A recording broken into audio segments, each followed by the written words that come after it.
हजुरहरूको बच्चाले पनि अन्डा खाँदैन भने चाहिँ यो रेसिपी अवश्य ट्राई गर्नु होला, एकदमै मन परेर खाने गर्छ। सुरुमा मेरो पनि बच्चाले अन्डै खानु मान्थेन, मैले पास्ता र अन्डा यसरी बनाइदिँदा उसले मजाले मन परेर खायो। सो हजुरहरूलाई पनि सेयर गर्न चाहन्छु। सुरुमा 1 कप जति पास्ता लिनुहोस् अनि एउटा अन्डा पनि, अन्डालाई मजाले धोएर पास्तासँगै कुकरमा प्रेस गरिदिनु होला।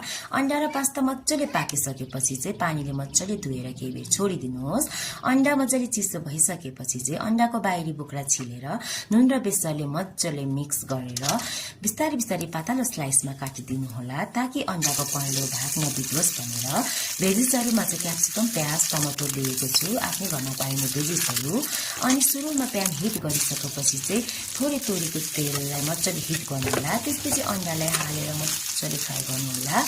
अनि त्यसै तेलमा प्याज, क्याप्सिकम, टमाटरलाई एड गरेर मजाले पाक्न दिनुहोस्। यो मजाले पाकिसकेपछि पास्तालाई पनि एड गरेर मजाले मिक्स गरिदिनुहोस्। त्यसपछि स्वाद अनुसार नुन अनि सोया सस अनि चिल्ली सस एड गरेर चाहिँ मजाले मिक्स गर्नु होला, ताकि यो चाहिँ बजारको जस्तै होस् र मजाले मन परेर खाओस्।